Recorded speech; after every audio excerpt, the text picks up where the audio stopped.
Frankenstein and the Horny Villagers is the 8th episode of the second season of Two and a Half Men. This is directed by Pamela Fryman, and there will be spoilers from now as I discuss this episode. And it's an interesting episode. It's quite a whirlwind of a narrative. It's maybe not the funniest. I didn't laugh out loud at any point, and that's absolutely fine. Not every episode is going to give raucous laughter, but comparatively, it's not as funny as some, but I still enjoyed it. And it actually gets to the main point in the opening scene. Again, not always the case, but with this one, we establish that Alan has a date with somebody he met while he was shopping.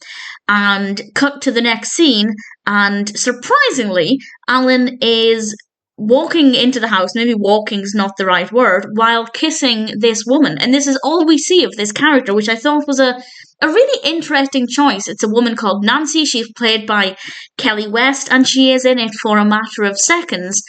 But Alan is besotted. He has never met a woman like this. And the following morning, we have this adorable scene, and I really did enjoy this scene.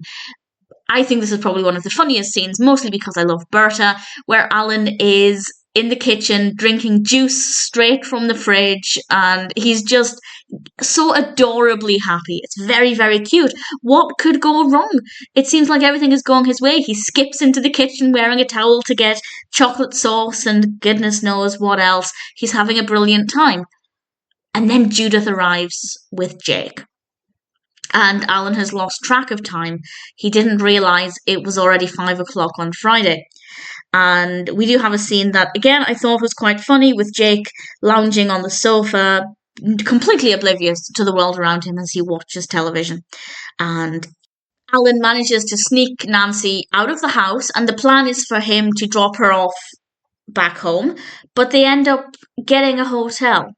Now, what's interesting about this is that, unless I missed it, there's no explanation for why they needed to get a hotel. And this does become relevant later on. But if he was supposed to just be dropping her off at her house, why was there a need for the hotel? Especially as she is, as Alan puts it, from around here. So there's kind of a question there about why that happened. And again, I'll come back to that when we get there chronologically. Alan doesn't come back to look after Jake, and he does say to Charlie he feels like he's abandoning his child, but as Charlie points out, Alan was married for 12 years and probably had sex 12 times, so he deserves this. I think there is a fine line between making sure you tend to your own needs while also not neglecting your child, but as a one-time thing, I think we can let it slide with Alan. It's not like Jake was completely on his own or anything. And Alan comes back later than expected, and he's getting married. He's going to go and get married in Vegas. And Charlie gives him this, I think, really well-written speech. And I think this is the biggest takeaway from this episode. And I think if this episode reaches people who need to hear this, then it's done a great thing. Because Charlie explains to Alan that many, many people confuse sex with love.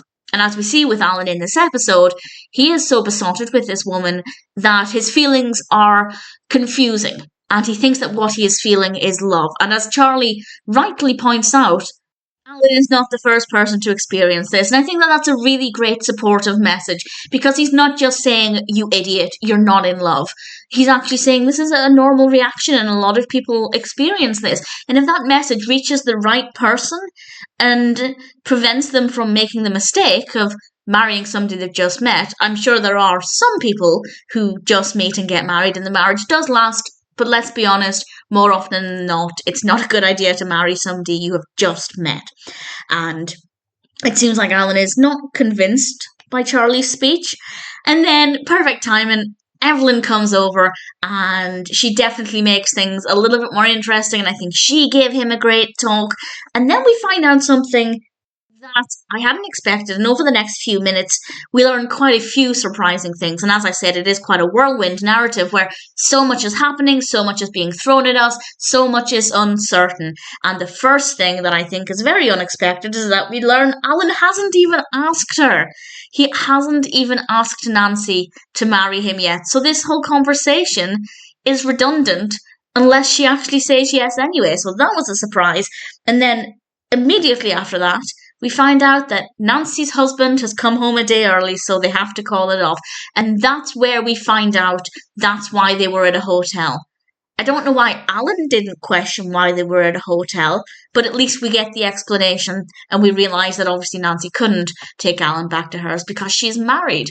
So, nice way to give us those answers. I like the fact that Alan just kind of brushed it off and went, oops, I made a mistake, rather than allowing it to control his emotions and realise that he's just lost the love of his life.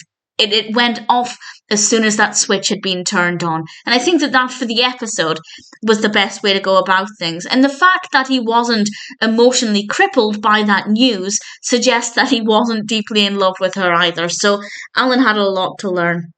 And I think it worked out really well. It is a good episode. It is a well-written narrative. I think it's very interesting with, as I said, a really great message that initially Charlie and then Evelyn beautifully deliver.